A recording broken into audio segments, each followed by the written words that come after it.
And good morning. I hope you had a blessed week. Welcome and thank you for joining us this morning. Appreciate your diligence and patience and allowing me to share our morning message today, video virtually, if you will. And again, I hope you've had a very pleasant week. If you've been with us the past several weeks or caught our messages, we've been in a series of studies, sermons, looking at the book of Nehemiah. We've looked for a couple of weeks. We had a week break there at the first week of August, but prior to that, and then again picking up last week, we started looking at the book of Nehemiah. And so far, we've gotten through the first 3 chapters. If you haven't been with us, I do want to encourage you to go back and watch the videos that are available via Facebook or possibly by our YouTube channel as well. We've been in this series now, as I said, for about, this is the fourth week of the message. And just a great message, a great series entitled Where You Lead. And we're looking at Nehemiah and his quest to rebuild the walls of Jerusalem, the beloved city of his forefathers, of his ancestors. And Nehemiah felt a great and yearning passion to want to rebuild the wall of his beloved city, the city of David, the city of great consequence, of course, Jerusalem. And we looked last week in chapter 3 of course, Nehemiah had asked the king for supplies to go and started the work. And we talked last week about how important it is for a leader to motivate and how important it is for a leader to kind of set the tone and not give in to any people or any things or any negative thoughts when it comes to wanting to accomplish a goal. And we talked about how that fits into our own lives today as individuals and how all of us as believers truly are leaders as well. And every now and then when I start a series or I'm going through a series of messages, I get a chapter, I read a chapter that I feel is so just jam-packed with good stuff, as I like to call it.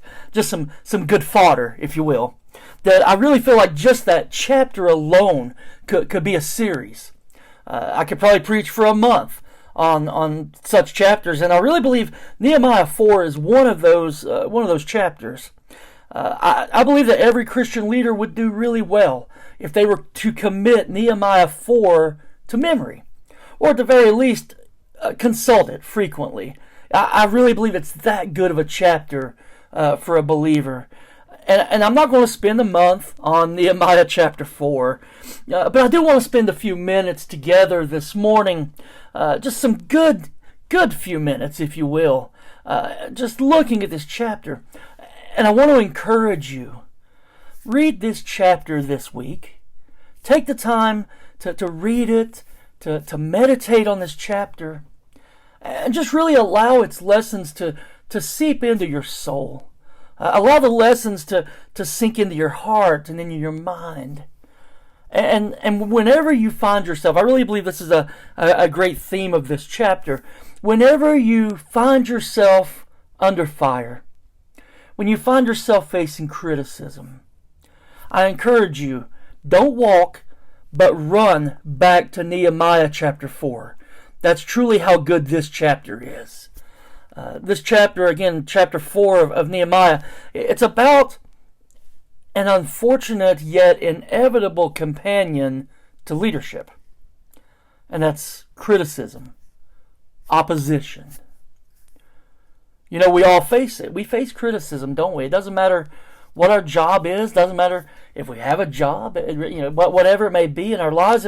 If we try to do anything at all, especially when we're trying to do something good, there will be those who think that it's their job to criticize you.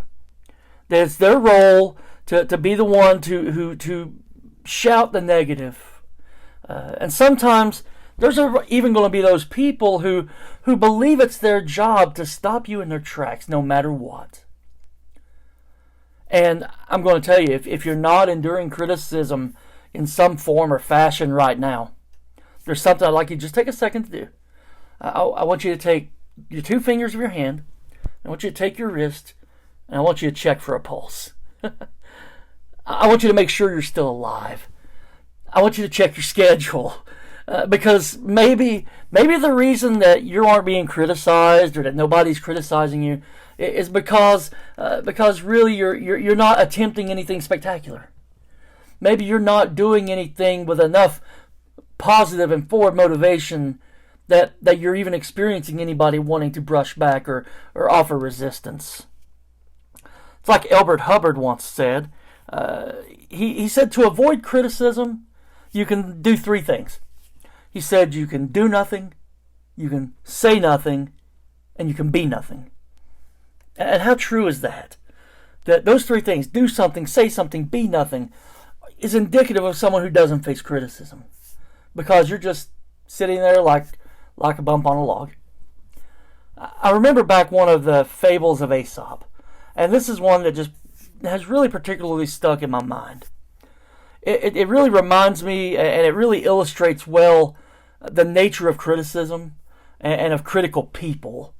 And just the futility of trying to listen to them or to appease them. The story by Aesop is told about an old man and about his son, and they're bringing a donkey to market. And along the way, they hear somebody say as they walk, "Look at those two foolish people. They're walking when they could be riding in comfort on that donkey." The idea to the two seemed to make sense. So the old man and his son both climbed up on the donkey and continued to make their way, with a little bit less stress on their legs and feet. Well, it wasn't long before they heard another comment as they passed somebody on the road. "Look at those two lazy people.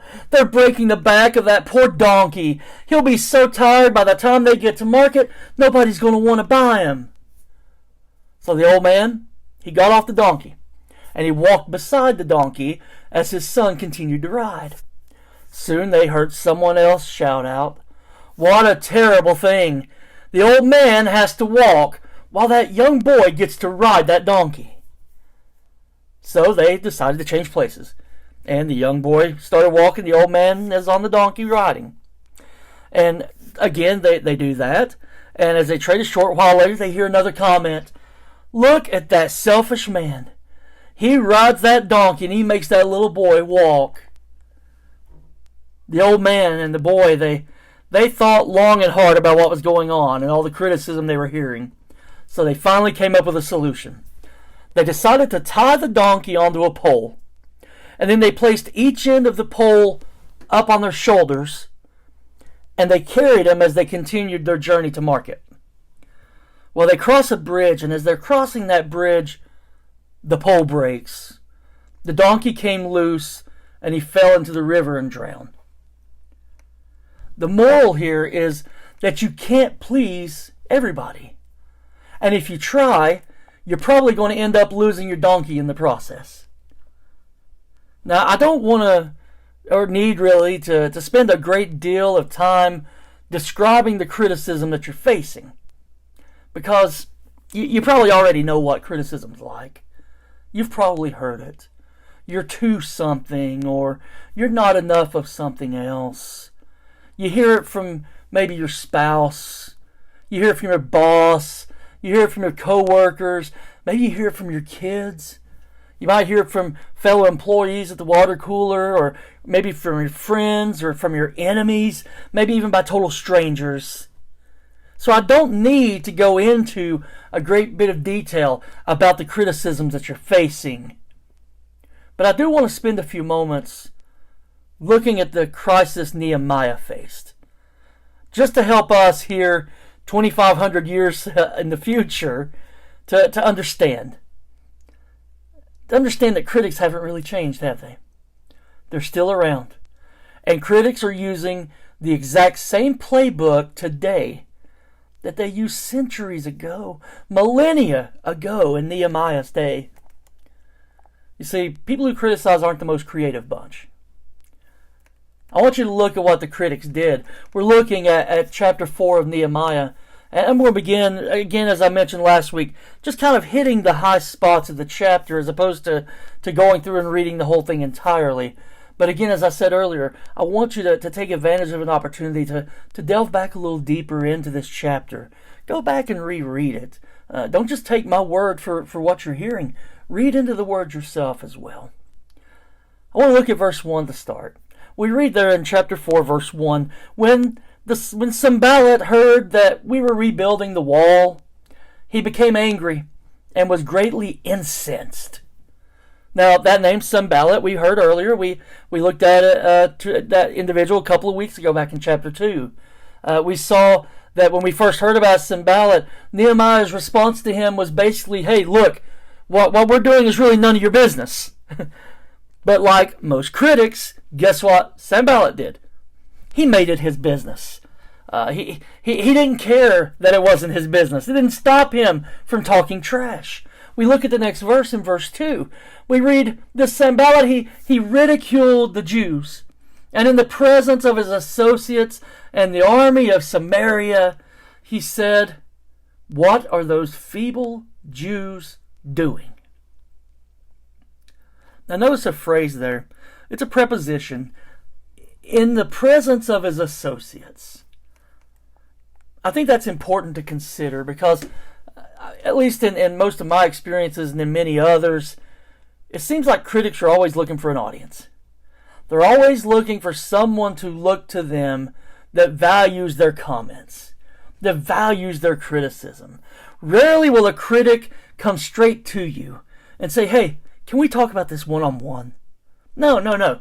They would much rather talk about you to anybody else besides you who gives them an ear. And you know what you can do about that when that happens? When somebody starts to criticize you, when they start to put you down, when you start to struggle with that, and if they're criticizing somebody else in your presence, you hear somebody talking about Joe or Sally or Bob or Jane or whoever. Your best response is not to listen at all, to deny them that pleasure. Plug your ears. Ignore what those people have to say. Don't be an audience for critics. Now we look forward in verse 2, continuing on. He said, what are those feeble Jews doing? Will they restore their wall? Will they offer sacrifices? Will they finish in a day?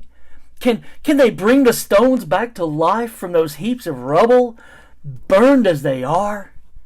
Tobiah the Ammonite, who was at his side, said, what are they building? If even a fox climbed up on it, he would break down their wall of stones. I hope that you can tell from my reading of that, just the dripping sarcasm of their insults, just the ridicule, the condescension from the voices of Tobias and Sanballat. As time went on, they just kept turning up the fire of the criticism. They just amped it up a little bit more. They moved from insults to threats to harassment. You look at verse 9 to see this. We read, they all plotted together to come and fight against Jerusalem and stir up trouble against it. From talking and talking trash to threatening violence. Notice that phrase, stir up trouble. Stir it up. We still use that phrase today, don't we? They're just stirring something up. That's what a critic likes to do. They like to stir things up. They're not really accomplishing anything themselves. They just like to create problems for other people. I think about that during election years. I mentioned this in an earlier message, I think a couple of weeks ago as well. But during an election season, I know it seems like they happen every year. We see this happen from time to time, don't we? There are some people who aren't really campaigning for a particular candidate, but they will do everything in their power to create problems for the candidate they don't like.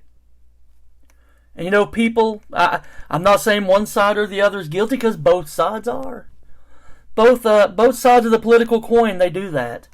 They actually think they're accomplishing something when they boo or when they heckle a candidate. They might disrupt the speech temporarily, but very rarely do they change anyone's mind. What often happens is it just becomes a stirring of trouble. Let's look forward to verse 11. Also our enemies said, before they know it or see us, we will be right there among them and will kill them and put an end to their work. We hear some action being taken to this trash talk. And as we'll see in the remainder of my message this morning, Nehemiah took these threats very seriously. He didn't dismiss them. He recognized how real and potentially violent it could be. So he took steps to protect the project of building the wall in the city, but also of protecting his people. You see, they scored a minor victory because Nehemiah, he had to divert attention and resources away from the project and do so to accommodate those threats. But you see, they ultimately lost the battle. You see, Nehemiah, his people, they finished building the wall in spite of Sanballat's attempts at intimidation. You know, when you try something and try to do something good, you and I, we're going to face the same thing, aren't we? We're going to face mockery, ridicule, skepticism, condescension, and you know, sometimes just outright threats and opposition. I'm going to tell you, it happens. It's a sure thing. Therefore, this morning, I want to share with you what I believe are 5 ways that you and I can respond to criticism, how we can respond to opposition, whether it's in our work, whether it's in our family lives, in our ministries, in our jobs, whatever it may be. 5 ways you and I can respond. And I hope you'll take notes this morning. Here they are. The first point I want to offer to you is, first of all, we can keep praying about it. We can respond to criticism first by praying about it. We see this in Nehemiah again and again and again. Nehemiah prayed at every single turn. When we look at his life, he's constantly praying. Remember, before he went to make his request to the king, what did he do? He prayed. He lifted it up to God and said, God, this has got to be from you for this to happen. I'm risking it. Basically, he's saying, in essence, I'm risking my life coming before the king with this request. Yeah, I know you've got to be in it. I need you to move. And God moved. So here, a couple of chapters later, when Sanballat and Tobiah begin their routine against Nehemiah, his first response was to take it to God. Nehemiah didn't pull any punches with his prayer either. He was very straightforward. Listen to what he says in verse 4. He says, "Hear us, O our God, for we are despised. Turn their insults back on their own heads. Give them over as plunder in a land of captivity. Do not cover up their guilt or blot out their sin from your sight.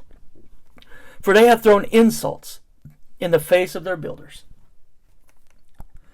Now, if you want to break down Nehemiah's prayer from a theological perspective, it probably is not correct.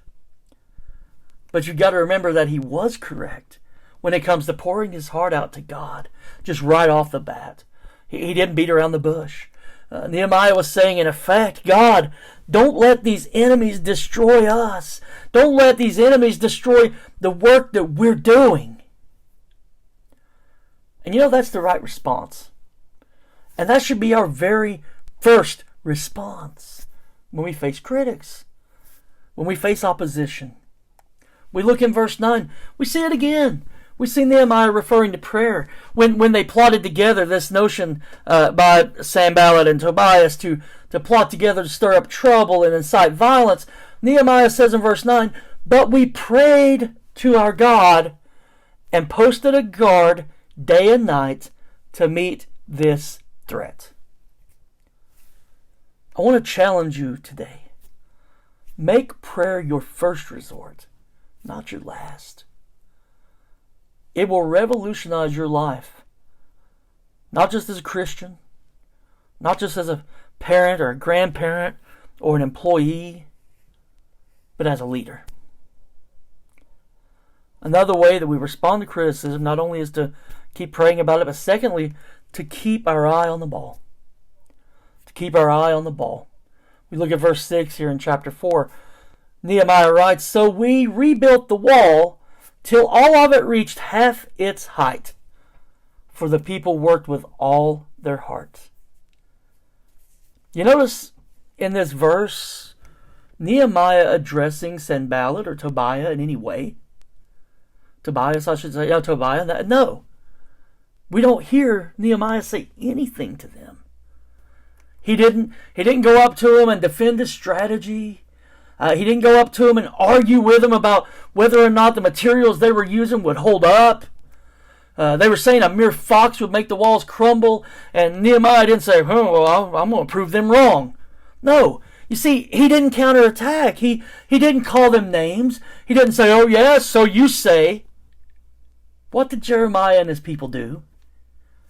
It says they rebuilt the wall till all of it reached half its height, for the people worked with all their heart.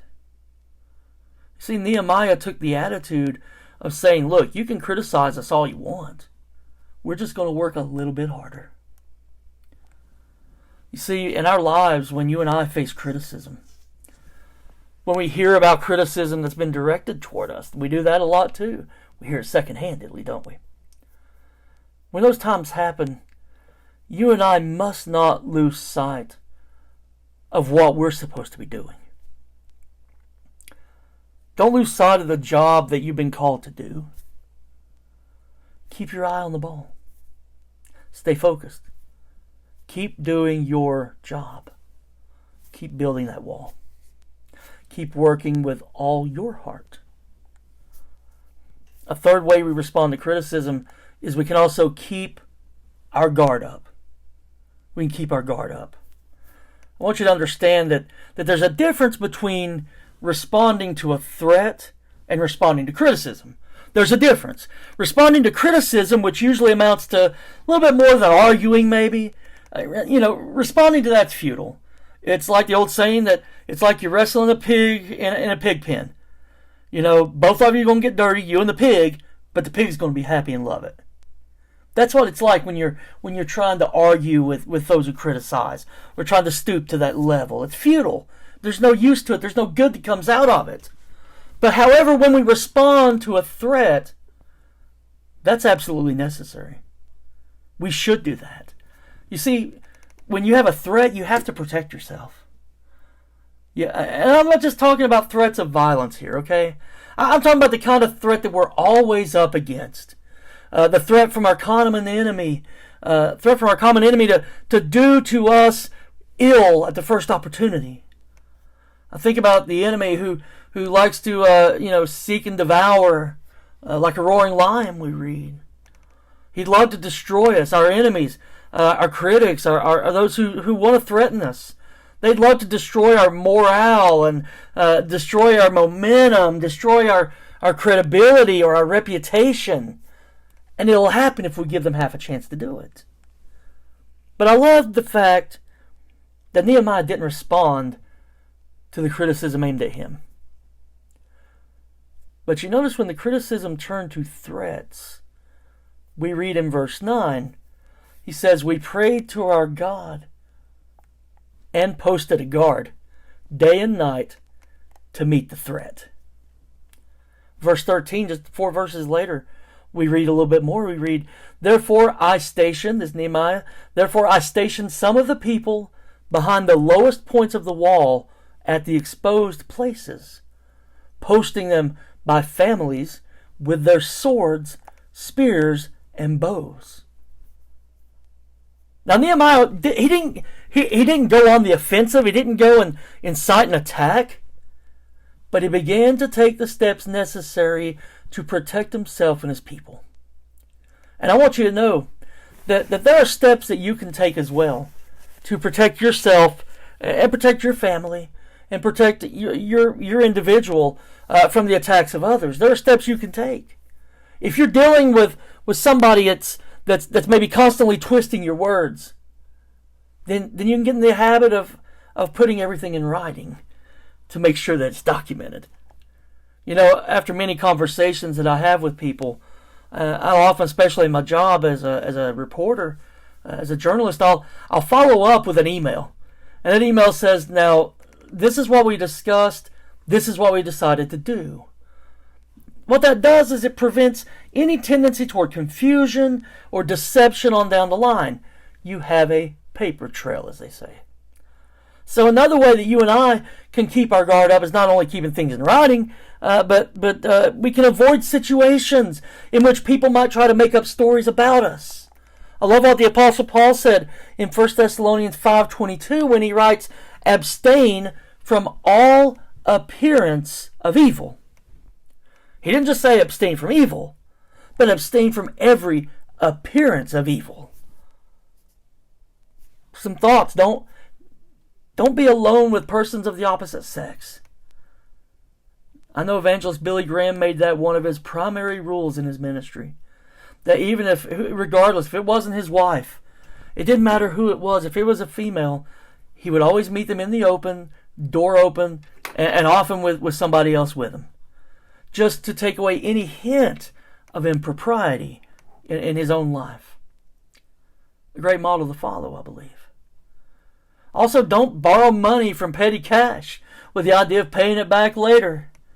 Don't visit websites that may be even partially questionable in its content. Don't give people ammunition to make things up about you.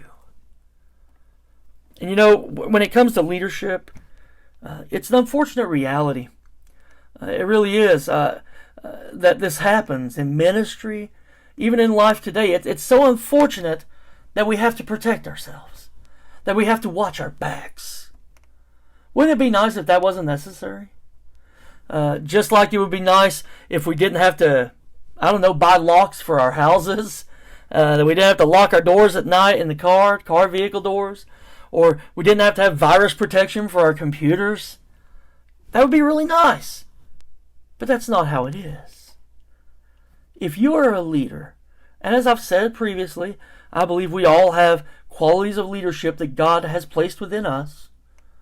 If you're a leader, you need to develop the habit of protecting yourself and protecting others around you.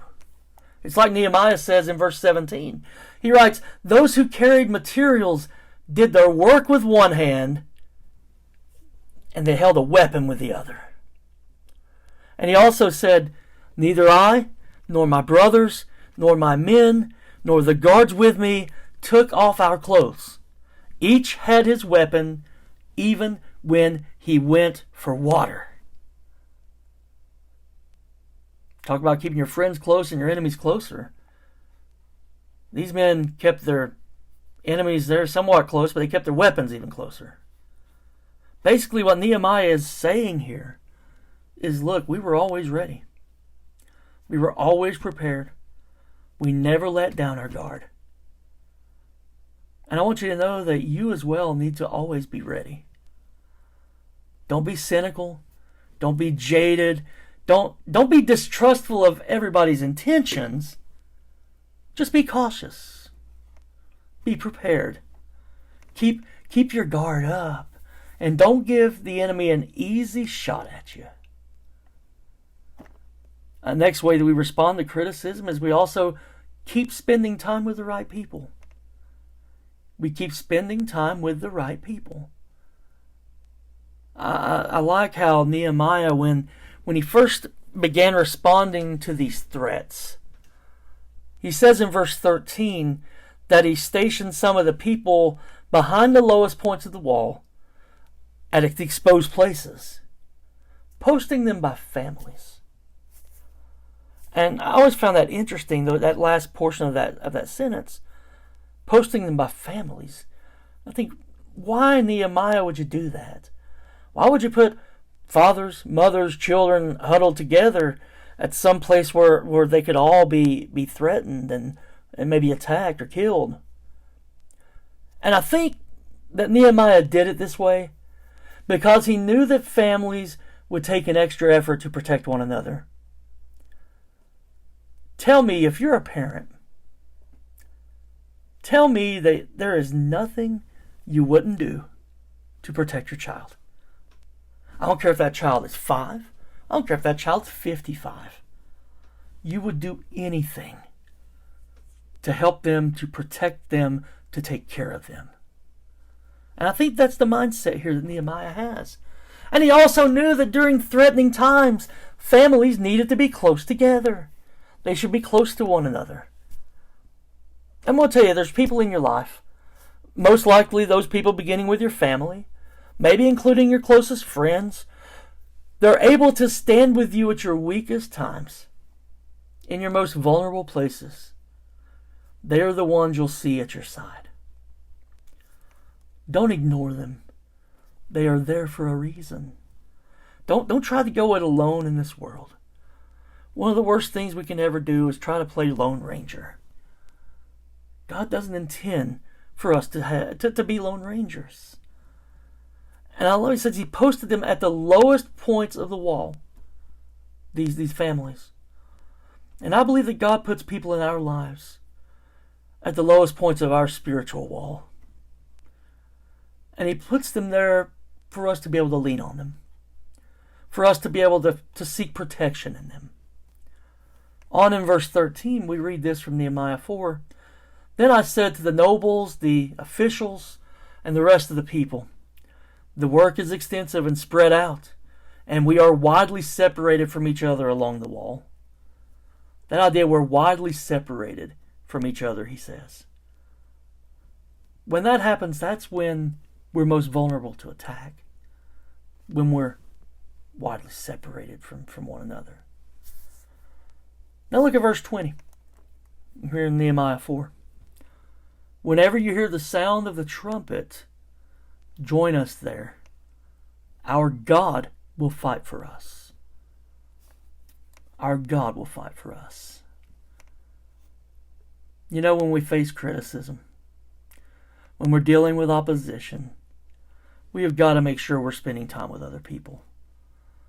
And I know this past year has made that awful hard, because we're constantly being told, even today at this time of this recording, that it may be dangerous to be spending time with others.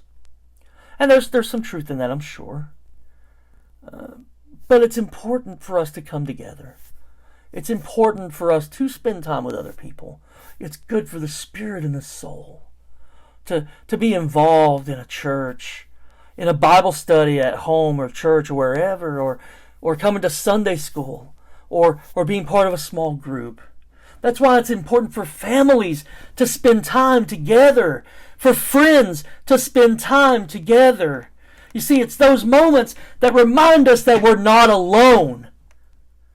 And sometimes, I'm going to tell you, your work separates you from everybody else. A lot of times I've missed out on a lot of events, activities, because of work, because of things I had to do that kept me away from other things I'd maybe rather been doing, that had more eternal significance, as I like to say. But make sure in those moments, in those certain moments of life, at those important times, make sure that you're banding together, that you're close to one another, to close friends, family members, that you're together. Spend time with the right people. And the final way we can deal with criticism that I want to offer this morning is that we keep reminding ourselves of what's really important. Keep reminding ourselves of what is really important. Nehemiah's hearing these threats. They reach this apex, this peak, and Nehemiah says these words. He says, I stood up and said to the nobles, the officials, and the rest of the people, don't be afraid of them. Remember the Lord, who is great and awesome, and fight for your brothers, your sons and your daughters, your wives and your homes. Nehemiah is saying, look, remember the Lord. Remember it's He whom you serve. Remember it is He who protects you. And he's saying, remember your families. Remember your loved ones. You see, the work that you're doing is designed to protect them, not just right now, but for generations to come. Your work on this wall, your work will echo through generations. And if it's necessary for you and I to engage in battle today to keep this project alive, it's for their benefit that you fight. Please don't forget to remind yourself from day to day why you're doing what you're doing. Remind yourself of who you serve. Remind yourself that you and I, that we're serving God, and it's His glory that we want to see manifested in our lives. Also remind yourself that you're also not just serving God, but you and I also are to serve other people. He has called us to a task to benefit certain people. And if you keep focused on this, whoever's lives those are that your life is going to bless, or that your life is going to influence, you need to stay focused on it. That way, you and I, we won't get sidetracked by the criticism. I want to give you an example. This one I could probably tell you from personal experience as well. If you're working with kids, you work with youth, maybe you teach. If you work with children or youth, you're going to be criticized no matter what you do. It's endless. It really is. You hear that you're either too strict, or you hear that you're too lenient. You'll hear your lessons aren't deep enough, or you'll hear they're too deep. You'll hear that, oh, you're playing too many games with the kids. Or you hear, well, your meetings are too long. You'll hear, well, you sing songs that nobody knows. Or you hear, well, you sing the same old songs over and over again and again. You know, after a while, believe me, I know this, it can get to you. It can eat away at you. Sometimes you just want to throw in the towel and say you're done. You probably think there's other ways that I could spend my spare time that does not involve having to hear parents complain and bicker and gripe at me. And it's at those moments, folks, it's at those times that it is important to remind ourselves what's really important. Remember the Lord. Remember the people that you serve. Remember what you're trying to accomplish. The goals that you've set out to achieve. You see, those things are what's really important. Those things matter. And we're to keep reminding ourselves of that day after day. I really wish that we didn't have to face criticism in life. I wish we didn't have to, but we do. The great Benjamin Disraeli once said, "It is easier to be critical than to be correct." How true is that? It is.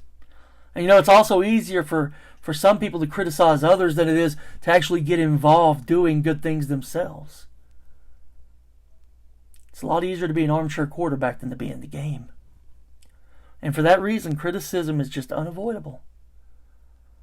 I think about critics often when I'm sitting on my front porch, late in the afternoon, almost around dusk.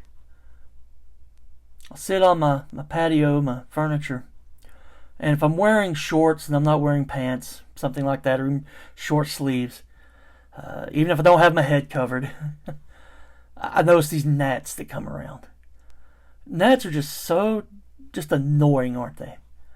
You know, gnats are I'll feel them climbing or walking on my leg, or, you know, maybe they're on my arms, you know, so I start kind of itching and get bothersome. And more times than not, I have to say, okay, I'm done with this, I'm going back in the house. They're just so irritating. That's what critics are like. Yeah, you have to deal with them. Yeah, you know, you're sitting outside and it's a beautiful sunny afternoon, beautiful scenery, great fresh air, but the gnats can be absolutely just so annoying. But you know, sometimes gnats are part of the experience. God created them too, didn't He?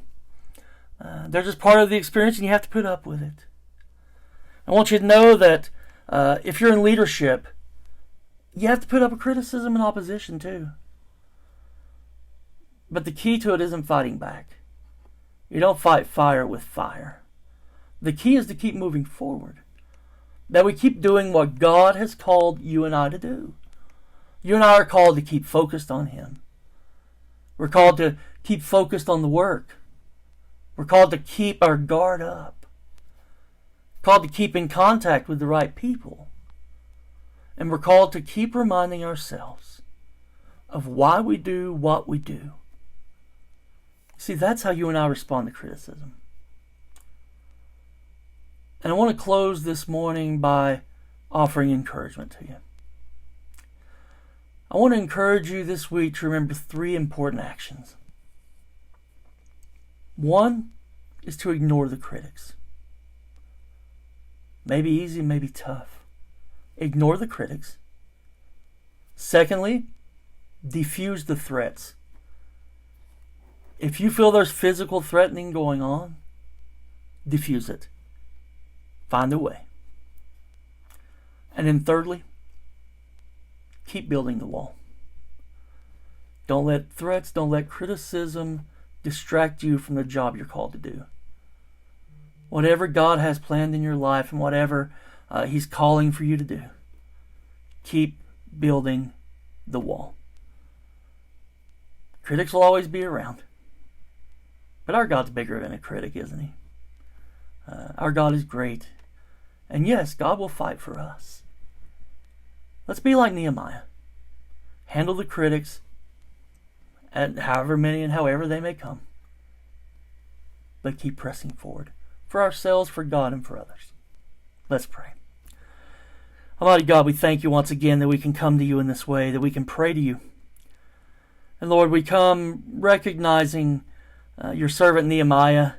We come recognizing his work. We come recognizing how in his life he sought to serve you by the building of this wall and carrying out of this project. And Lord, I know that we read he faced criticism. He faced critics. He faced threats. But Lord, he stayed true to you. And he wasn't naive about the threats. But Lord, he took them seriously. And Father, there may be threats in our lives that we need to take seriously as well. Maybe critics or threats that may threaten to take us down or to separate us from you or from someone else. Father, help us to deal with them in your way, as true your word would have us do. And Lord, I just pray for anyone within the sound of my voice this morning who is down and just destitute and discouraged because of criticism, because of opposition, Lord. It is so easy to let it keep us held down. But Lord, you are there for us. We are not alone. I ask, Lord, you bring people into those people's lives. When we need to be encouraged and uplifted, Lord, I ask that you would provide for us the necessary people that you place there to give us encouragement, to help us to continue to stay focused on what's most important, of building the wall, of doing your work, of honoring you. I pray, Lord, you be with us now. I pray a blessing upon the church. I pray a blessing upon your people. May we seek to strive and serve you in all we say and do. For we ask this in Jesus' holy name. Amen. Again, I want to thank you for joining us this way in the message this morning. Look forward to seeing everyone next week. Hopefully back in person next week for service. I pray that you have a very good week, and I hope that if you are facing critics and opposition in your life, that you do seek God, and that you seek others that you trust, friends, confidants, people who can encourage you and help you stay true to the Word and stay true to what God has intended for your life. I pray for you. Continue to cover your prayers as well. And I pray that you have a very good week, and just pray that God will bless you, will shine upon you, that His face will continue to be in your direction, and that He'll grant you grace and peace in whatever you do in life. God bless you again. Thank you for watching, and have a great week.